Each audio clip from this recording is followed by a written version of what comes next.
एक महत्वपूर्ण विषय पे चर्चा होनी है और मुझे बताते हुए बड़ी प्रसन्नता है कि जो विषय हमारा गांव से भारत उदय, जो कि एक कल्पनाओं में रहा है या थ्योरेटिकल लोग चर्चा करते रहे लंबे समय तक, इस विषय के ऊपर वास्तव में ज़मीन पे काम करके दिखाने वाला एक जो संगठन भारत में रहा है उसको दीनदयाल शोध संस्थान के नाम से सभी लोग जानते हैं।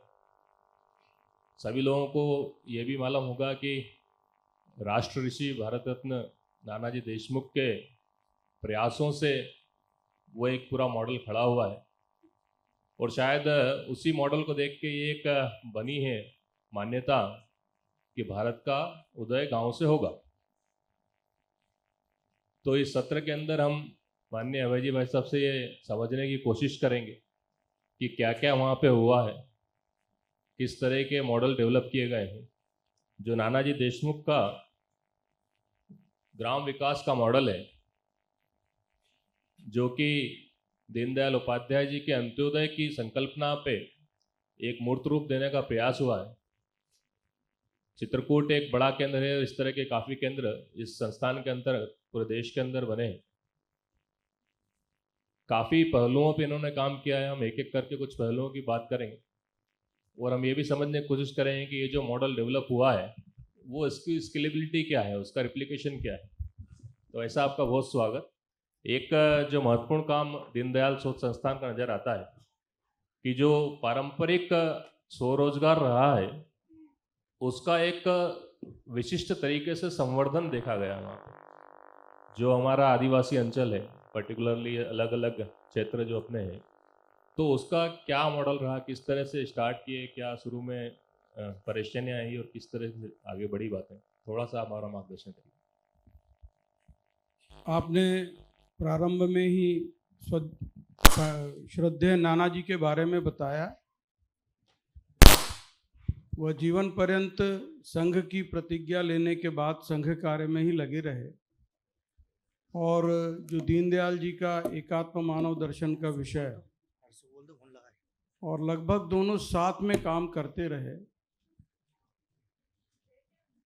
तो जो उनका एकात्म मानव दर्शन का विषय वह समाज के सामने केवल विषय प्रतिपादित कर पाए दीनदयाल जी, और उनका असामयिक निधन हुआ, वह रहस्य आज भी बना हुआ है।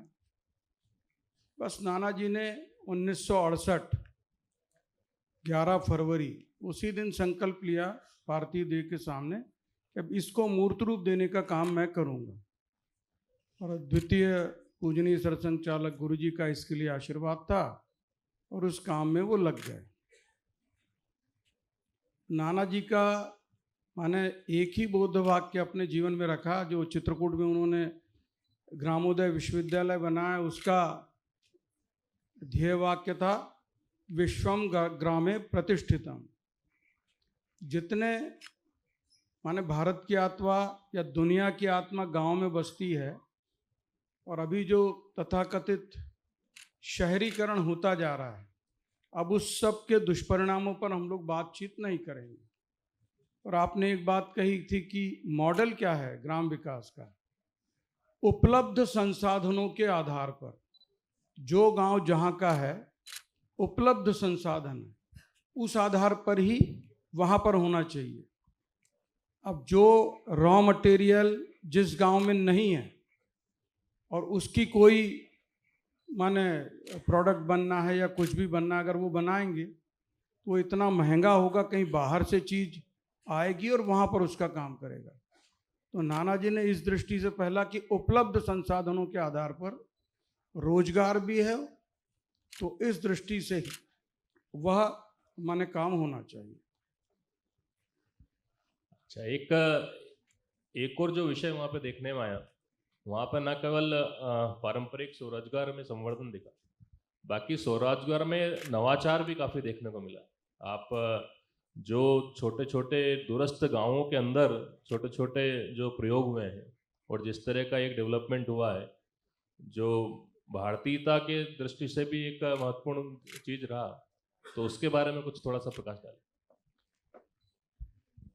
माने मुझे चित्रकूट में ही लगभग 25 वर्ष हो गए हैं काम करते हुए। श्रद्धेय नाना जी ने 2010 में पार्थिव देह रखी और हम लोग काम करते हैं।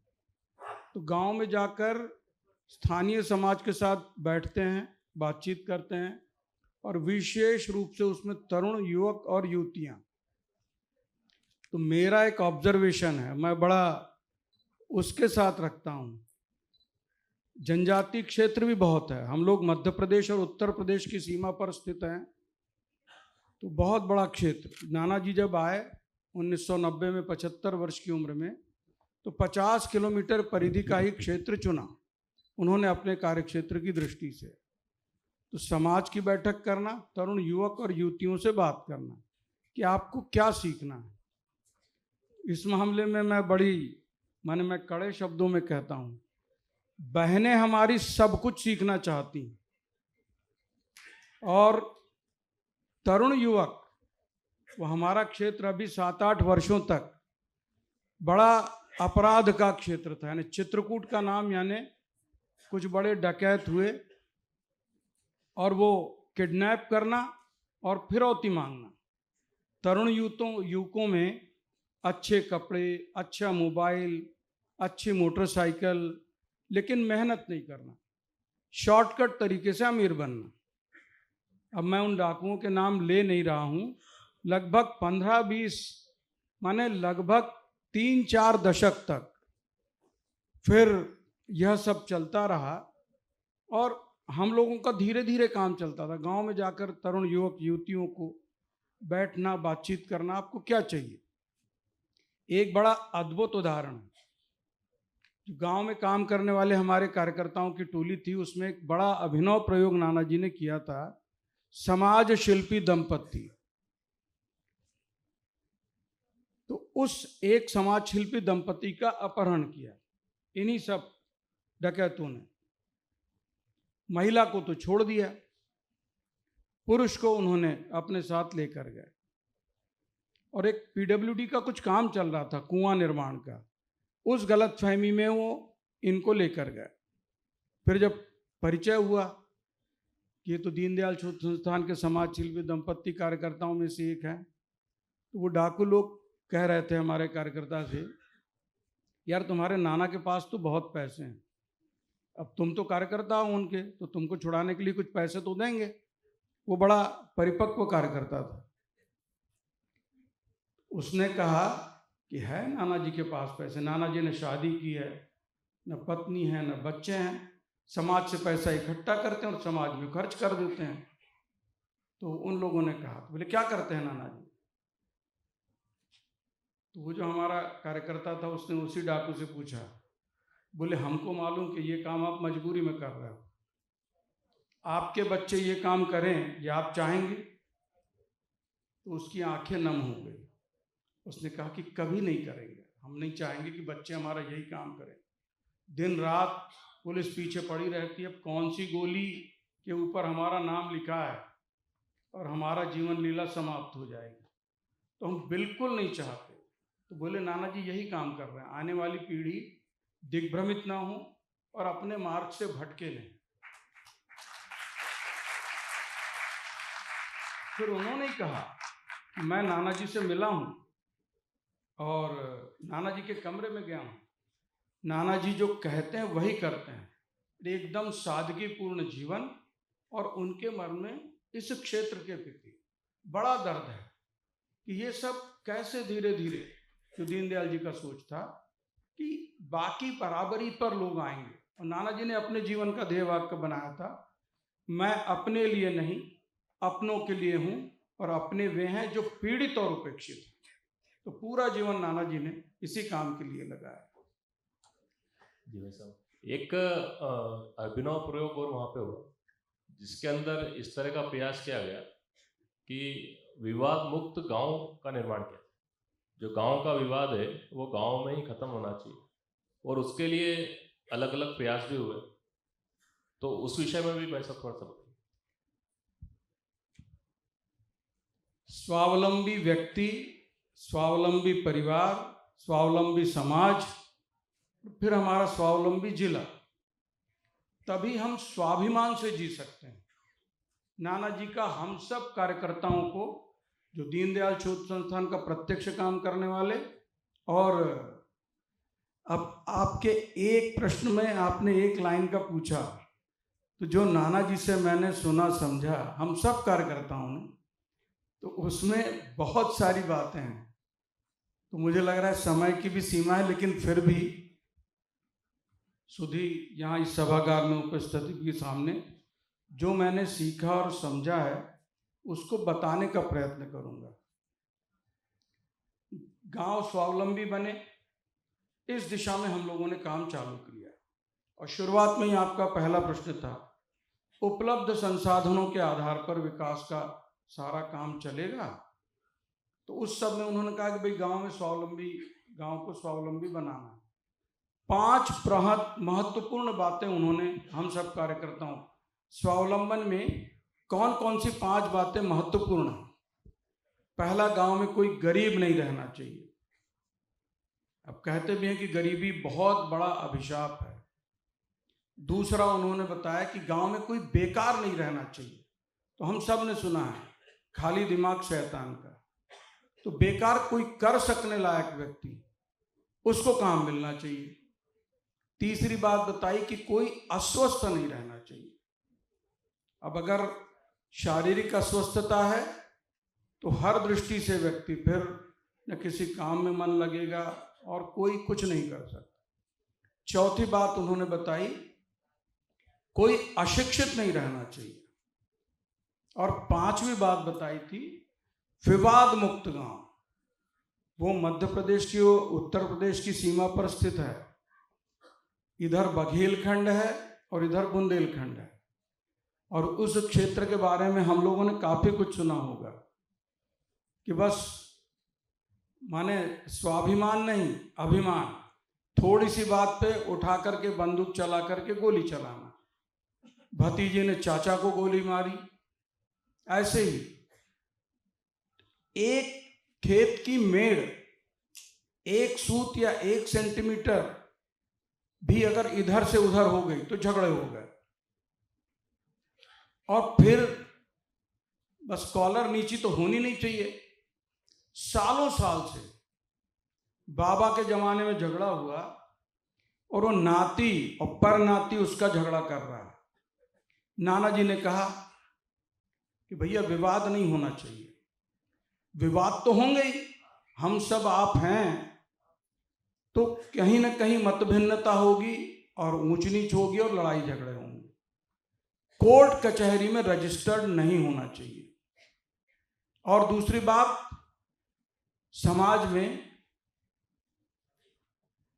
सर्वमान्य व्यक्ति उपलब्ध हैं। नाना जी ने बहुत छोटी छोटी बातें हम लोगों को बताई। सर्वमान्य व्यक्ति, उसका कोई व्यक्तिगत स्वार्थ नहीं है। सब लोग उसके प्रति आदर, सम्मान, श्रद्धा का भाव रखते हैं। ऐसे 1 2 3 कोई जाति बिरादी का उससे कोई मतलब नहीं है। इस जाति का है तो भी कि वो गांव के लिए और समाज के लिए बिल्कुल स्थितप्रज्ञ की जैसी स्थिति अपने यहाँ पर वेदों पुराण, यानी वो जो सही है वही कहेगा। तो इस प्रकार की एक्सरसाइज हम लोगों ने चालू की सालों साल से। कुछ घटना तो ऐसी हैं कि चाचा भतीजा, गरीबी, 2 4 5 एकड़ की जमीन थी, विवाद होने के कारण खेती बंद हो गई। कहीं मजदूरी कर रहे हैं, कहीं रिक्शा चला रहे हैं, कहीं कुछ कर रहे हैं, हमाली कर रहे हैं। अब घर में इतनी अभावग्रस्तता, यानी बाबा के जन्म में 30-40 साल पहले का वो झगड़ा। एक साइकिल में बैठ के जाएंगे, घर से चटनी रोटी बांध कर ले जाएंगे, कोर्ट में गए, मेरा वकील अलग और हमारे भतीजे का वकील अलग, और वहाँ पर उसको फीस दी, तारीख, फिर अगली तारीख मिल गई, फिर लौट के आए। अब हम सब लोगों ने सर्वमान्य लोगों को बिठाला, उनसे बातचीत हुई, बताओ भैया क्या है। तो थोड़ा थोड़ा मन हुआ। अब जो दोनों के वकील हैं, तुम क्यों समझौता कर रहे हो? अगली पेशी में तुम्हारे पक्ष में ही समझौता होगा। और ये हमारे भतीजे का वकील, अरे अगली पेशी में तुम्हारे पक्ष में। फिर वो महीने 2 महीने 4 महीने के लिए टल गया प्रसंग। फिर धीरे धीरे समझाया, मान गए। यहाँ पर सभागार में वकील कौन कौन है? चलिए चलिए ठीक है। तो ऐसे पैतृक जमीन थी, चाचा बेच रहा था, भतीजे ने कहा कि पैतृक जमीन है, नहीं बेचना। और चाचा मानने तैयार नहीं, वो उठा करके बंदूक उसने मार दी। अब इधर की बजाय गोली इधर लगी, इधर यानी बाईं तरफ। बाईं तरफ क्या होता है? अगर वहां लग गई गोली तो खेल खत्म, तो 307 नहीं 302 का ही मुकदमा। अब तो धाराएं बदल गई हैं, वकील लोग सब जानते होंगे। अब 468 ट्रायल चला और अब निर्णय की स्थिति में अब फिर ऐसे ही सर्वमान्य लोगों ने, उसने चाचा के पास गया, नहीं वो मेरे पास आ जाएगा, एक बार माफी मांग लेगा तो फिर हम कर लेंगे। आया उसने, फिर वो दोनों गले मिले, दोनों की आंखों से अश्रुधारा और मन का मैल निकल गया। चाचा कह रहा है कि मेरी गलती थी, अपनी पैतृक जमीन बेचना नहीं चाहिए था। वो भतीजा भी कह रहा है कि नहीं चाचा, आप इतने बड़े हो, पितृतुल्य हो, एकदम भावावेश में हो। फिर धीरे धीरे फौजदारी के मुकदमे इतने आसानी से खत्म होते नहीं है, तो धीरे धीरे धीरे धीरे धीरे तो एकदम हमारा पूरा क्षेत्र विवाद मुक्त हो गया। ये दावा तो हम नहीं करते, यानी 50 किलोमीटर परिधि एमपी यूपी में, लेकिन 60, 70, 80% काम हुआ। डॉक्टर एपीजे अब्दुल कलाम तत्कालीन राष्ट्रपति 2005 में आए और पूरा यह काम देखा समझा, और ये विवाद मुक्त गांव के ऊपर उन्होंने बहुत प्रशंसा की। अभी जो मैं चर्चा कर रहा था, दिल्ली में अंतर्राष्ट्रीय विधि दिवस का कार्यक्रम था, और वहां पर सुप्रीम कोर्ट, हाई कोर्ट के जजेस, बड़े बड़े वकील, न्यायविद सब आए थे, और चल रहा था कि कोर्ट के ऊपर बड़ा प्रेशर है। इतने डिस्ट्रिक्ट कोर्ट में, लोअर कोर्ट में इतने पेंडिंग है पूरे देश भर में, जिला अदालतों में इतने हैं, हाई कोर्ट में इतने हैं, सुप्रीम कोर्ट में इतने। क्या है इसका सॉल्यूशन? क्या है कि निर्णय नहीं हो पा रहा है, सब पेंडिंग केसेस पड़े हैं। तो कई वकील और जजेस ने कहा कि भैया कोर्ट की संख्या बढ़ाई जाए, फिर कहा कि 2 शिफ्ट में लगाया जाए, और सब प्रकार के सुझाव। डॉक्टर कलाम साहब अंत में बोलने खड़े हुए, राष्ट्रपति जी, उन्होंने कहा मुख्य बात की और किसी ने कहा नहीं, इस समस्या के बारे में श्रद्धेय नाना जी सोच रहे हैं। विज्ञान भवन में बड़ा कार्यक्रम था कि लड़ाई झगड़ा ना हो, और होते भी हैं, मानव है और सब उसमें बाकी भी है, तो सर्वमान्यता के आधार पर वो विवाद निपट जाए, बस इसके बारे में बोले, इस दिशा में सोचिए। फिर राष्ट्रपति जी से कहने पर Jabalpur high court, Prayagraj high court और दिल्ली सुप्रीम कोर्ट से कोर्ट के जजेस, बड़े वकील, किस पद्धति से हम लोग काम कर रहे हैं वो देख करके आए। तो ये बहुत बड़ा अभिशाप है, और माने गरीबी का, और कई बार ये अपराध के दिशा में आगे जाने का ये बहुत बड़ा माध्यम है। तो उस दिशा में नाना जी की सोच के आधार पर हम लोग काम कर रहे हैं, और काफ़ी अच्छे परिणाम मिल रहे हैं।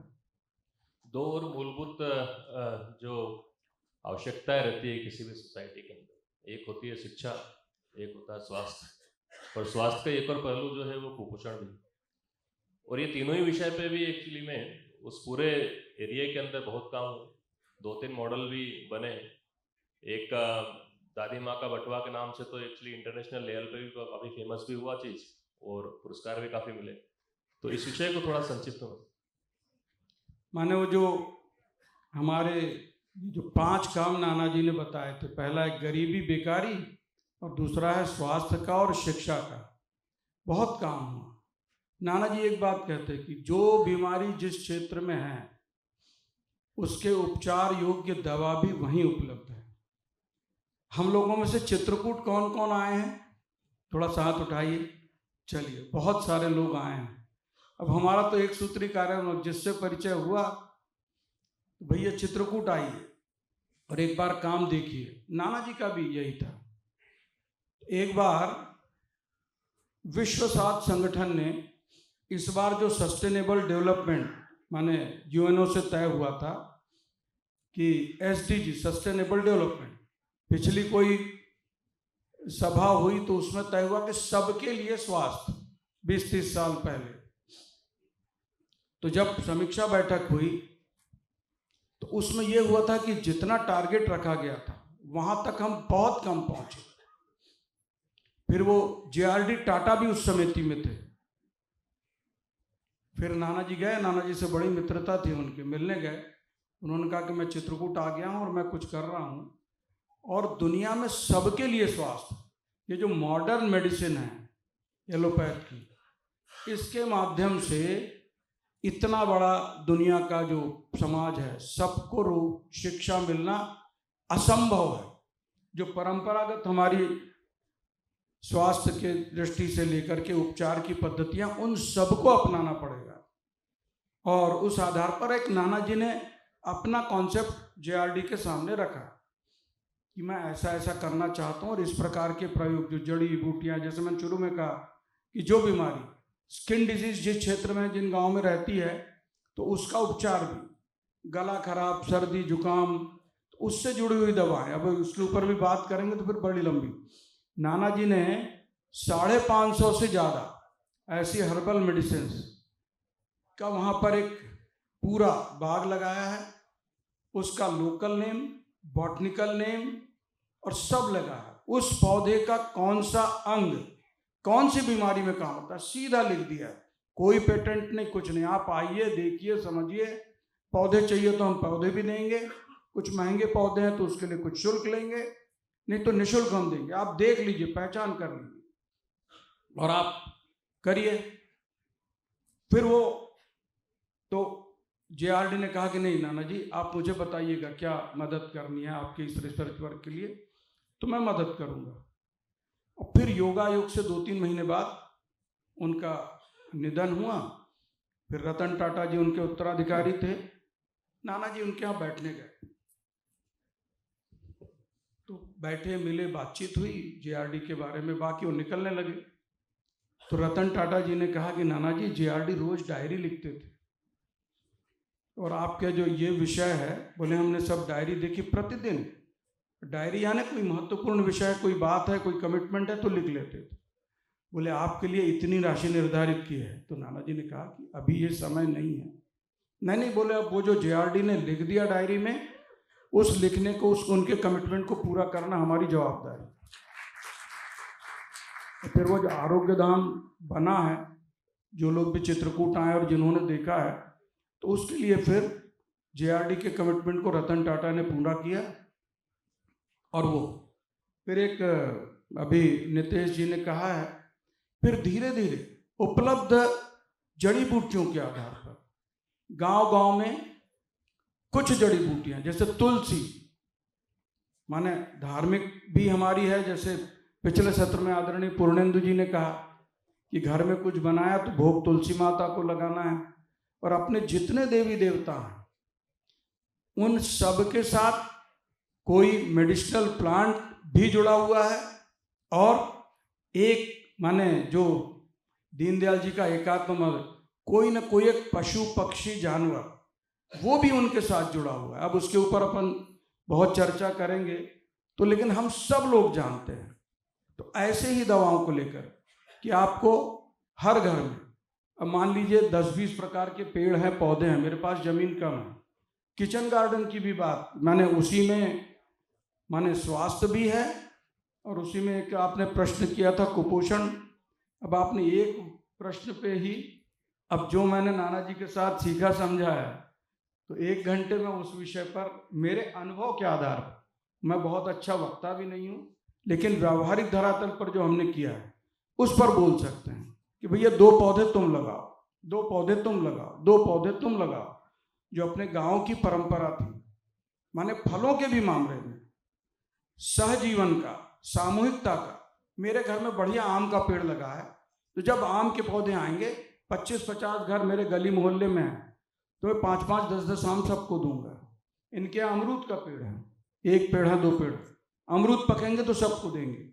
किसी के यहाँ बेर है, किसी के यहाँ केला है, किसी के यहाँ आंवला है। ऐसे ही औषधीय पौधे सब ने लगा लिया। किसी को कुछ सर्दी जुकाम है, अड़ूसा है, हम लोग सब जानते हैं, उसका काढ़ा बना करके पिए तो कफ को वो निकालता है और ठीक करता है। ऐसे ही सब प्रकार की गुड़ीच है, आपको बुखार है कुछ है तो उसका काढ़ा आप बना करके पीजिए तो आपका बुखार उतर जाएगा।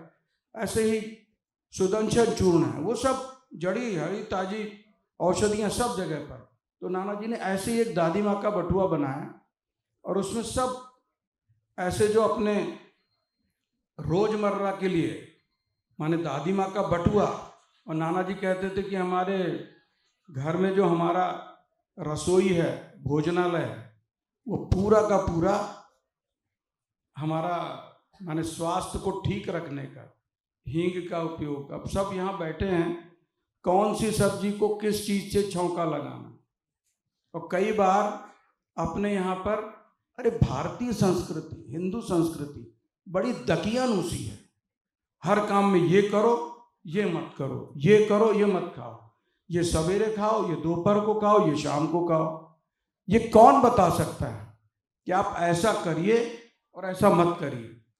जिन्होंने अपने जीवन में इन सब का अनुसंधान किया है और साक्षात अनुभव किया वही बता सकता है। नहीं तो अब आजकल की जो मॉडर्न मेडिसिन है, ये बीमारी हो गई, टाइफाइड हो गया, तेल नहीं खाना, मिर्च नहीं खाना, मसाला नहीं खाना। अब ये परंपरागत वैद्य या गांव का कोई बड़ा बुजुर्ग है वो कहेगा, लेकिन आज के मॉडर्न कुछ भी खाइए आप, बस ये दवाई ले लीजिए, और वहाँ पर है कि दवाई वाई कुछ नहीं, पीलिया हो गया, जॉइंडिस हो गया, तो ये खाना है और ये नहीं खाना है। तो पथ्य के आधार पर ही उपचार पद्धति। तो स्वास्थ्य की दृष्टि से कुरीतियां भी हमारे यहाँ पर, मैंने जैसे शुरुआत में कहा कि हमारा वो जनजातीय क्षेत्र है, एक कुरीति गर्भवती माँ, उसको बच्चा हुआ 24 घंटे के लिए माँ से बच्चे को अलग कर दिया, मृत्यु दर 90% थी। फिर जब दीनदयाल शोध संस्थान का काम प्रारंभ हुआ, आज 95% मृत्यु दर में रोक लगी है। 24 घंटे बच्चे को भी कुछ नहीं खिला पिला रहे हैं, वो क्या खाएगा पिएगा? माँ का दूध ही पिएगा, उसके लिए 6 महीने तक है। अब 24 घंटे के लिए उसको अलग कर दिया, तो माँ की क्या स्थिति होगी? तो धीरे धीरे कुपोषण भी कम हो रहा है, कुपोषण, और ये शहरी बीमारी धीरे धीरे गांव तक पहुंच रही है। ये पेप्सी, कोका, सब साबुन के अच्छे अच्छे ब्रांड, वो अभी हमारे पूर्णेंदु जी स्वदेशी की और स्व की बात कर रहे थे, आदरणीय राज्यपाल जी ने भी उस विषय पर कहा, सबसे अच्छा ब्रांड साबुन का कौन सा रहता है? ट्रांसपेरेंट साबुन, हाँ, पियर्स, वो चाहिए नहाने के लिए। माने वो जो काली मिट्टी से स्नान करते हैं और उससे नहा लें तो पूरा शरीर खिल उठता है, बाल भी और चेहरा भी। तो वो सब माने अंधानुकरण जो है किस हद तक जा रहा है। तो ये कुपोषण माने उसमें कुरीतियां भी है। और शिक्षा की दृष्टि से बहुत बड़ा काम हुआ। अब ये सरकारी तंत्र, हमारा चित्रकूट जनपद है, उत्तर प्रदेश का जिला, वो 2001 में मैं पहुंचा ही था चित्रकूट, तो वहां के डीएम को राष्ट्रपति जी ने पुरस्कार दिया, साक्षर जिला। तो फिर हम लोग बैठे नाना जी, हमने कहा नाना जी तो घोषित हो गया। अरे बोले अब तुम उसकी तरफ मत जाओ। उनका बड़ा माने नाना जी के प्रति बड़ी श्रद्धा थी। उन्होंने कहा नाना जी अब हो गया वो सारा, हमको मजबूरी में करना पड़ा, लेकिन हम भी जानते हैं कि कहीं पूरा साक्षर नहीं है हमारा जिला। तो जो आपकी गतिविधियां कर रही हैं, तो हमारे फील्ड में काम करने वाले कार्यकर्ता, उनका बड़ा सपोर्ट रहता था। जो हमने कहा उसके लिए वो सपोर्ट भी करते थे। और आज भी माने शिक्षा की दृष्टि से और हम सब लोग काम कर रहे हैं। और एक बार ये जो सारा काम हम लोग समग्र ग्राम विकास का, कुछ तरुणों की टोली जुड़ी, नाना जी के पास आए, नाना जी अपना जो स्वावलंबन का काम हम लोग कर रहे हैं, इसको अपन ISO का सर्टिफिकेशन ले, इंटरनेशनल स्टैंडर्ड ऑर्गेनाइजेशन। तो नॉर्वे की DNV नाम की कंपनी है, उसके सीनियर ऑफिशियल्स आए चित्रकूट। फिर नाना जी का ऋषितुल्य जीवन, और जिस प्रकार के अपने सब कार्यकर्ता गांव में घूम कर काम कर रहे हैं। बहुत लंबी फीस लेती है। कई जो औद्योगिक संस्थान हैं, कई ऑफिसेज हैं, जैसे भोपाल में रानी कमलापति स्टेशन है, उसको आईएसओ का सर्टिफिकेशन मिला है। अब हमारा छोटा भाई इंजीनियर है, पूना में उसका ऑफिस है, उसने आईएसओ का सर्टिफिकेशन लिया है। उस कंपनी के भी लिए ये आईएसओ का सर्टिफिकेशन, गांव में काम चलने वाला स्वावलंबन का काम, उसके लिए सर्टिफिकेशन, उनके लिए भी इस प्रकार का काम पहली बार था। तो जैसे ही नाना जी से मिलने के बाद उन्होंने कहा, नाना जी हम कोई फीस नहीं लेंगे, आने जाने का खर्चा भी हम लोग करेंगे। अब तो अपनी भारतीय संस्कृति में हमारे यहाँ कोई मेहमान आया है तो रहने खाने का इंतजाम तो हम लोग करेंगे ही, वो करना है। और एक ऐसे ही सिक्स सिग्मा एल्केमी बड़ी कंपनी है, ये एचआर के ऊपर काम करती है, तो वो उसने फिर 2-3 साल ये काम चला। तो हमारे कार्यकर्ताओं का ओरिएंटेशन और प्रबोधन की दृष्टि से वो काम करते रहे और चला। फिर आईएसओ का सर्टिफिकेशन है, उसके लिए उन लोगों ने बताया था कि आईएसओ का काम करने के लिए जो काम हम कर रहे हैं वो मेजरेबल होना चाहिए, नापने योग्य। दूसरा, सस्टेनेबल होना चाहिए, टिकाऊ। और तीसरी महत्वपूर्ण बात, रेप्लिकेबल होना चाहिए, अनुकरणीय काम हो।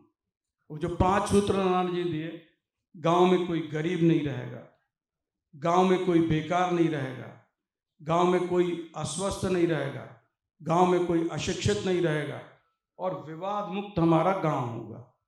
अब इस सब को मेजर करना पूरा वैज्ञानिक पद्धति के आधार पर, माने वो डीएनवी कंपनी भी, सिक्स सिग्मा एल्केमी भी और दीनदयाल संस्थान, कई दिनों तक उसके ऊपर वर्कशॉप होती थी, गोष्ठी होती थी, चर्चा चलती थी। और ये सब मेजरेबल भी हो, सस्टेनेबल भी हो और रेप्लिकेबल भी हो, ये तीनों प्रकार का काम। तो यह अपना पहला स्वयंसेवी संगठन कि जिसको आईएसओ का सर्टिफिकेशन मिला हुआ है। अब शिक्षा कोई 80 साल के, 70 साल के, 60 साल के बूढ़ा बुढ़िया को शिक्षा तो नहीं कराएंगे। फिर अपने यहाँ सब टोली थी, सब प्रकार की। तो टाटा फाउंडेशन से एक कोर्स लेकर आया, कुछ लैपटॉप और कंप्यूटर, तो गांव में जाकर अपने जो फील्ड में काम कर जाकर के काम करते हैं। अब कोई 25, 30, 35 साल की माँ है, अब भोजन भी बना रही है, बच्चे स्कूल जाने वाले, पति खेत में जाने वाले हैं, और सबका भोजन करा करके वो माता को भी खेत में जाना है। वहीं बैठ करके कोयले से और उसको लिखना पढ़ना सिखा रहे हैं। फिर उसके लिए भी पूरा एसओपी बना कि 16 या 18 साल तक के बच्चे बच्चियां जो स्कूल में जाने लायक हैं, उन्होंने स्कूल में जाना चाहिए। उसके बाद 35-36 आयु वर्ग के बच्चों के लिए प्रौढ़ शिक्षा का भी कार्यक्रम चला, तो वो चलाना चाहिए। और फिर उसमें एक बात, यानी शिक्षा ने अक्षर ज्ञान और हस्ताक्षर, लिखना पढ़ना, इसके साथ साथ गांव के प्रति, परिवार के प्रति, समाज के प्रति कुछ जागरूकता बने, शिक्षा में इस बात को भी जोड़ा। तो ऐसे हमारे जो विजन एट्रीब्यूट्स 5 थे जो हमको बताए थे, और उनको पूरा करने के लिए 1000 से ज़्यादा इंटरवेंशंस हैं कि गरीबी दूर करना है। उसके लिए क्या क्या, 1, 2, 3, 4, 25, 50, 100, बेकारी दूर करना, उसके लिए स्वास्थ्य का, शिक्षा का और विवाद मुक्तता का, और फिर हरा भरा, साफ सुथरा, संवेदनशील समाज, फिर व्यक्तिगत जीवन में समृद्धि, पारिवारिक जीवन में, फिर हमारे गांव के स्तर पर और होगा। तो उसकी पूरी एसओपी बनी। लास्ट में जा रहे हैं, 1-2 क्वेश्चन छोटे छोटे पूछता हूँ, फिर हम लोग उनसे ले लेंगे क्वेश्चन ऑडियंस से। 2 चीज़ें एक्चुअली महत्वपूर्ण मुझे लगता है कि हमको बताना चाहिए। एक तो एक कैंप जो लगा था जिसके अंदर की एक ये मान्यता रहती है कि कुपोषण है, दूरस्थ गांव में कुपोषण है, और इसी तरह की मान्यता में एक कैंप लगा, और उसके अंदर सबका, महिलाओं का स्पेशली ब्लड टेस्ट करके एनीमिया को टेस्ट किया। तो बड़ा एक स्ट्राइकिंग रिजल्ट आया, स्पेशली एक कैंप के अंदर, आपको ध्यान होगा। तो उसके अंदर जितनी महिलाएं थी उनका हीमोग्लोबिन लेवल बहुत हाई था, एवरेज से बहुत ज़्यादा। तो उसके बाद फिर एक चर्चा भी शुरू हुई, और एक आपके डीआरआई की तरफ से एक टीम भी गठित हुई। उसकी एक देखा गया कि भाई ऐसा क्यों है, मतलब जो पूरे देश के अंदर महिलाओं का जो है हीमोग्लोबिन कम आ रहा है, तो फिर इस तरह से एक चीज उभर के आई कि जो आदिवासी जनजाति संस्कृति हमारे यहाँ पे जो परंपराएं हैं उसका कहीं ना कहीं इसमें जरूर योगदान है, कुछ ना कुछ उनका खान पान का जो तरीका उसमें इस तरह की चीजें उस तरह। तो एक ये जो विषय है वैसे इसके बारे में मुझे जानना चाहता हूँ आपसे कि ये जो एक पहलू है जो कि सबको आज स्वीकृत भी है कि जो हर समाज है अपना जो संस्कृति है जो परंपराएं हैं उसमें कहीं ना कहीं कुछ विज्ञान छुपा है और उसको एक आइडेंटिफाई करके कन्वर्जन करना चाहिए, उस तरह का कुछ अगर अनुभव है तो एक छोटा संक्षिप्त में बताएं। उस क्षेत्र में भी कुछ गांव में जागरूकता है और कई गांव में अभी भी थोड़ा सा वो कुपोषण है। एक बार हमारे पास 2 कृषि विज्ञान केंद्र हैं, Indian council of agriculture research उसको स्पॉन्सर करता है। तो एक बार हमने ही कहा हमारे कृषि वैज्ञानिकों, हमारे यहाँ इतनी हरी सब्जियां फ्रिज की जरूरत होना ही नहीं चाहिए। 12 महीने कौन कौन सी माने हरी सब्जी यानी लौकी तुरई तो ठीक है, हरी पत्तेदार सब्जी 12 महीने मिलती हैं, 50, 60, 70 की खरीफ में कौन सी मिलेगी, रबी में कौन सी मिलेगी, जायद में कौन सी मिलेगी।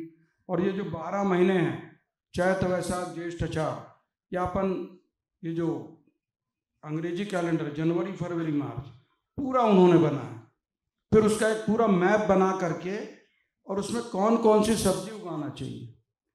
और इस सब का सब ये ज्ञान था, लेकिन ये पश्चिम का अंधानुकरण, उसमें ब्रेड बिस्किट, हम लोग कई 5-6 आवासीय विद्यालय चलाते हैं, तो ब्रेड बिस्किट और नमकीन ये हमारे बच्चों को हम नहीं खिलाएंगे। अभिभावक बच्चों से मिलने आते हैं तो आप घर से बना करके लाइए जो कुछ भी लाना है, ये ब्रेड बिस्किट नमकीन लेकर के नहीं आएंगे, घर के लड्डू बना करके लाइए और कुछ बना के आइए।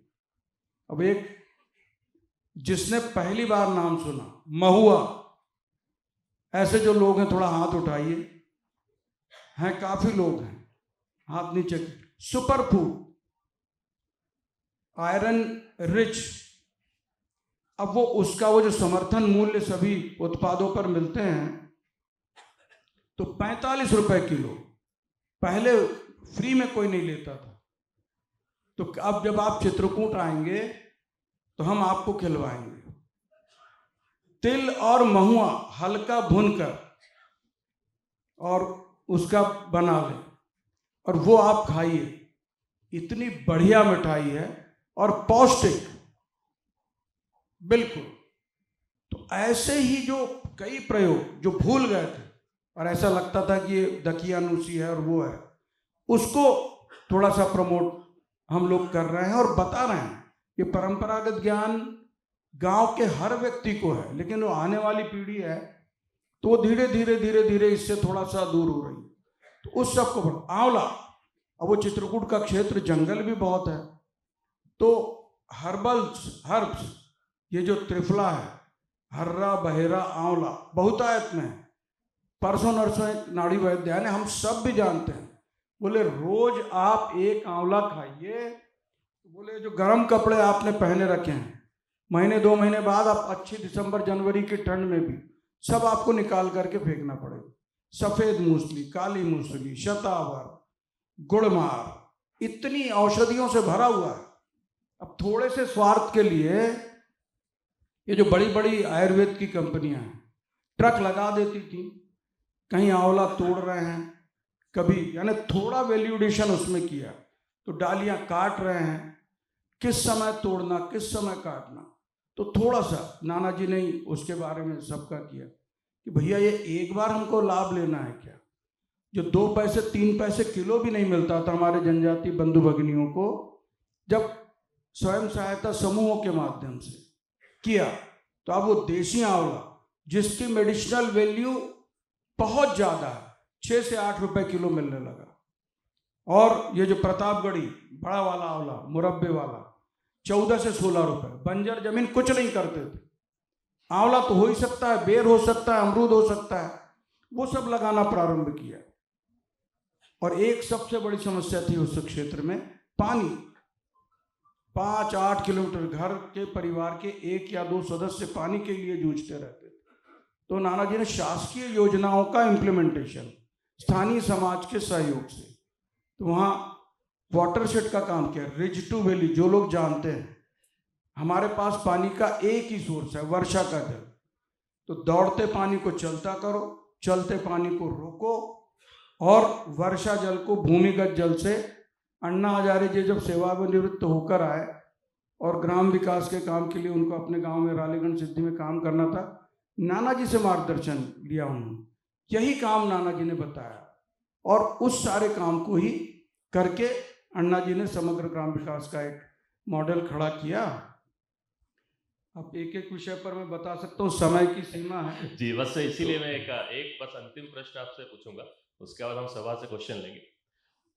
तो एक आपने इंट्रोड्यूस भी किया था बीच में, एक बहुत ही अद्भुत प्रयोग हुआ है, उसको हम लोग जो है बोलते हैं समाज शिल्पी दंपत्ति। मतलब ऋषि परंपरा, जो भारतीय ऋषि परंपरा है उसके हिसाब से आप देखेंगे तो एक इंडिविजुअल, एक तो एकलव्य का एक प्रयोग हुआ, उसमें तो अकेले ही वो दूसरी जगह प्रयोग हुआ। एक जो नाना जी ने प्रयोग किया है, बहुत ही अद्भुत प्रयोग है और इतने अद्भुत इसके रिजल्ट भी आए हैं। तो रिजल्ट तो क्या, इतने सारे मॉडल भी हैं, उसमें नहीं जाऊंगा मैं। आपसे एक जो क्वेश्चन को समझना चाह रहा हूँ वो ये है कि आप कैसे लोगों को मोटिवेट करते हैं। कोई विवाह करके सुदूर गांव में जाके रहे, उसको ना पैसा दे रहे हैं ना कुछ कर रहे हैं, और उतना मोटिवेट होकर लोग काम भी कर रहे हैं, ये क्या जादू है ये? और एक इसको थोड़ा सा डालें। और क्योंकि अंतिम क्वेश्चन है तो मेरा आग्रह ऐसा भी है कि सभा में इतने सारे युवा वर्ग भी बैठा है, उनके लिए क्या मोटिवेशन है? वो उनमें से अगर कोई इस तरह से आंदोलित है कि किसी तरह से समाज की सेवा करना चाह रहे हैं, तो उनके लिए क्या अपॉर्चुनिटी से किस तरह से उनको आगे बढ़ना चाहिए?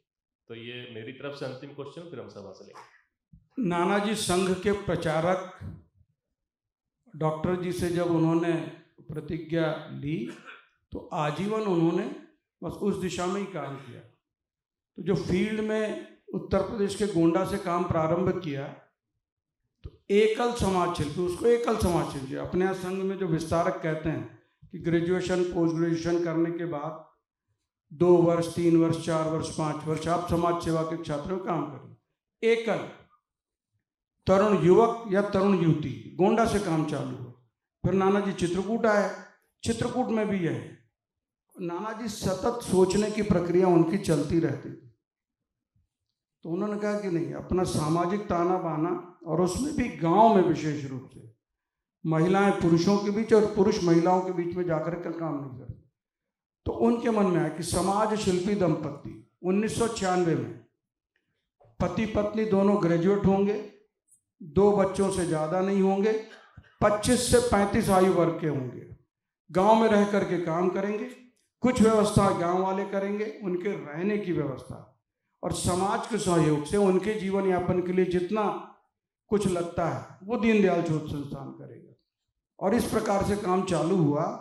फिर मुझे कलाम साहब की याद आती, उन्होंने ये सारा कॉन्सेप्ट देखा, समझा। ऐसे ही विज्ञान भवन दिल्ली में कोई फिल्म फेयर अवार्ड थे, तो best actor, best actress, best villain, ये वो। अंत में कलाम साहब खड़े हुए, जो निर्माता निर्देशक थे, उनसे कहा कि बोले असली हीरो हीरोइन चित्रकूट के गांव में रह रहे नाना जी के जो कार्यकर्ता हैं, समाज शिल्पी दंपत्ति, बोले उनके ऊपर फिल्म बनाइए।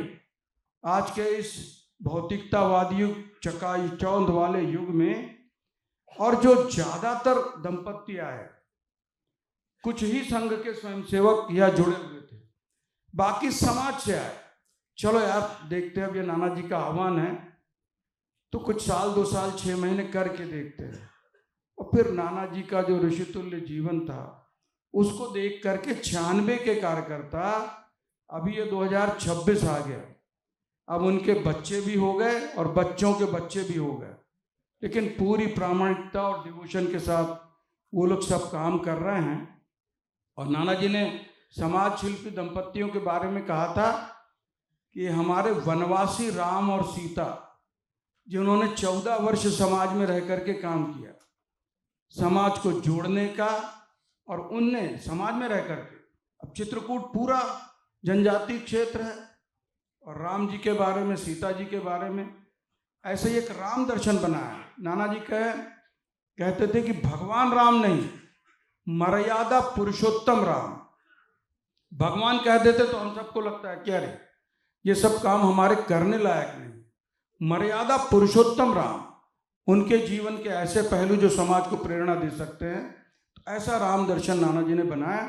और वो समाज शिल्पी दंपत्ति, और नाना जी के मन में था कि 108 दंपत्ति जो एमपी यूपी के 50 किलोमीटर की परिधि के पहले 108 पंचायतें ली थी, कि हर पंचायत के लिए एक समय हमारे पास 48 दंपत्ति थे और अभी 23 या 24 दंपत्ति। काम बड़ा कठिन काम है, चुनौतीपूर्ण काम है। तो कई बार तो लोग बाग अनुभव के लिए और कई बार बेरोजगारी के कारण आते हैं, लेकिन बाद में बिल्कुल वो उनका जीवन का ध्येय बन जाता है और ये सब काम कर रहे हैं।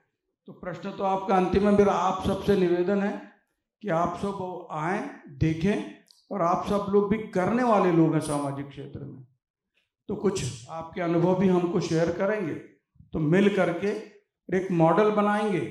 और नाना जी ने जैसे कहा था कि अनुकरणीय नमूना, लोग देखने आते हैं, समझने आते हैं। और नाना जी तो बड़े सबको बुलाते थे, जो गृहस्थ है परिवार सहित आएंगे, पति पत्नी आएंगे, बच्चे आएंगे, सब काम देखेंगे। और काम देखने के बाद नाना जी बिठालते थे। क्या देखा? नाना जी आरोग्य धाम आपने स्वर्ग बना दी, राम दर्शन ऐसा बना दिया, नन्ही दुनिया ऐसा बना दिया, उद्यमिता ऐसा बना दिया। तो नाना जी कहते थे कि मेरी वाहवाही के लिए नहीं बनाया मैंने, सब काम अनुकरणीय। तुम क्या करोगे, तुम्हारी पत्नी क्या करेगी, तुम्हारे बच्चे क्या करेंगे, अपने गली में, मोहल्ले में, गांव में कुछ ना कुछ काम एक लेकर के, और आप कर सकते हैं। तो इसका बड़ा आग्रह, तो हमारी भी आप सबसे विनती है कि एक बार आए, देखें, समझें। और उस समय पर नाना जी ने हमारी प्रबंध समिति में निर्णय लिया था कि अब कार्य विस्तार नहीं करेंगे।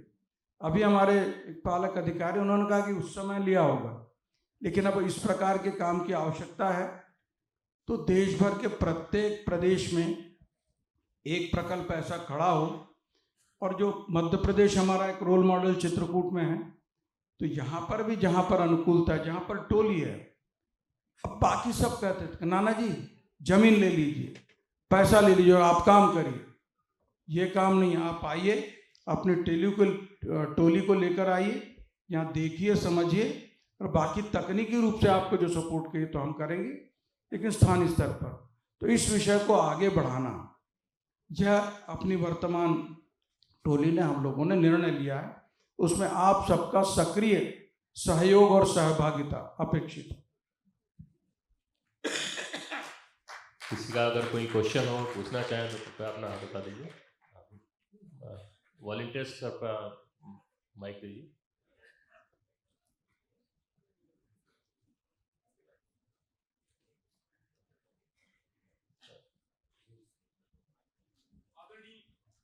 हाँ बोलिए बोलिए।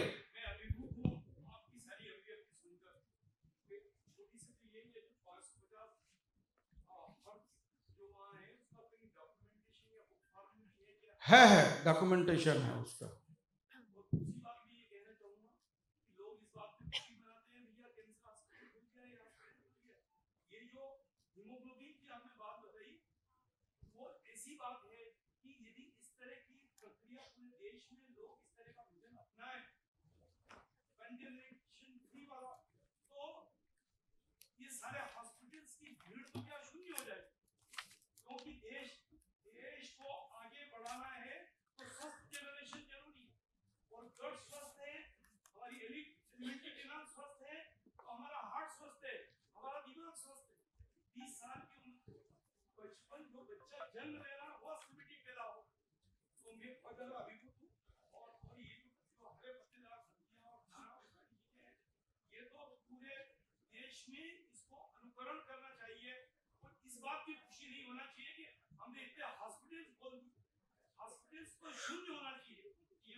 Thank you.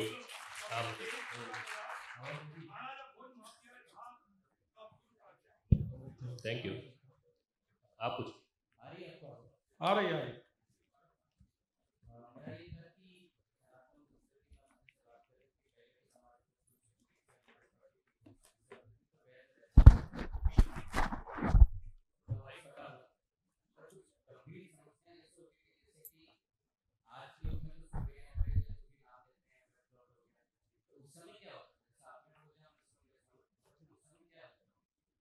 मैंने अब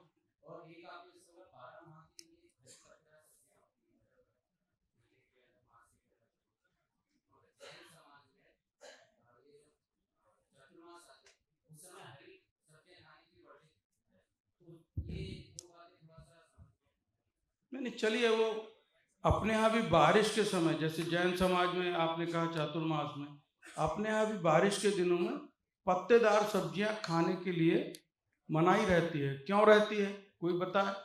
कीड़े रहते हैं उसके ऊपर, बाकी सब रहता है, वो सब वैज्ञानिक पद्धति है। लेकिन हमने कहा कि एक इसका करो, तो उस दृष्टि से 24 माने 12 महीने ये अब उपलब्ध रहते हैं। पत्तेदार सब्जियां नहीं खाएं तो हरी सब्जी तो खा सकते हैं, लौकी है, भिंडी है, तरोई है, गिलकी है, तो वो चलो अब यानी अब बाल की खाल अपन न निकालें, मेरे कहने का मंतव्य समझने की कोशिश करिए। जी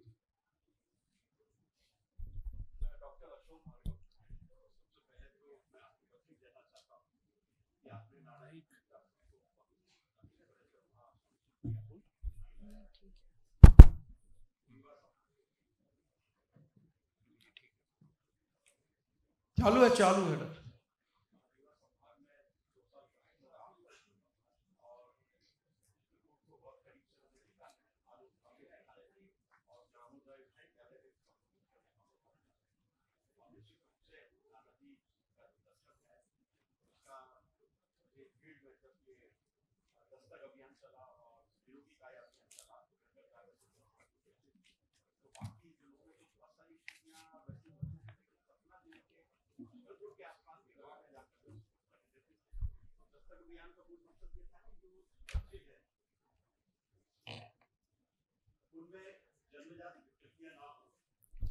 आपसे निवेदन है, कृपया संक्षिप्त में अपना प्रश्न पूछें।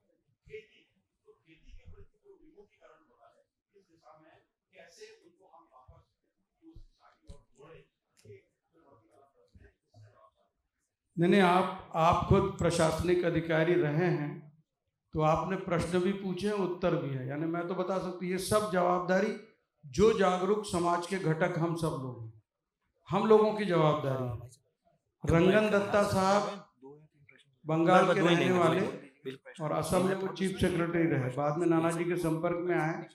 बस एक लेख उन्होंने लिखा था, जो पहले रोजगार मांगने शहरों में पलायन कर गए थे, नाना जी की रीति नीति पद्धति को अपना करके वो रोजगार देने वाला बना। तो इस दिशा में छोटे छोटे प्रयत्न हमारे हैं, लेकिन हम सब जो जागरूक समाज के घटक हैं, हम सबकी भी जवाबदारी है।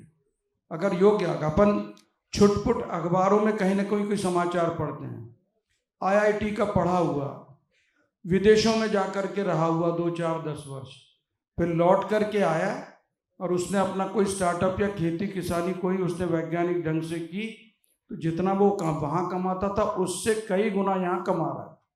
तो ये केवल उदाहरण, इसमें हम सब जो जागरूक नागरिक हैं, हम की बहुत बड़ी भूमिका है। माने केवल दीनदयाल शोध संस्थान कोई एक प्रकल्प कर पाएगा, तो इस दृष्टि से हम सब लोग मिलकर करेंगे। तो आदरणीय पूर्णेंदु जी ने कहा भी, आदरणीय आर्लेकर जी ने भी पहले सत्र में कहा है, तो भारत फिर से विश्व गुरु बनेगा और अपने पूजनीय सरसंघचालक कहते हैं विश्व बंधु बनेगा।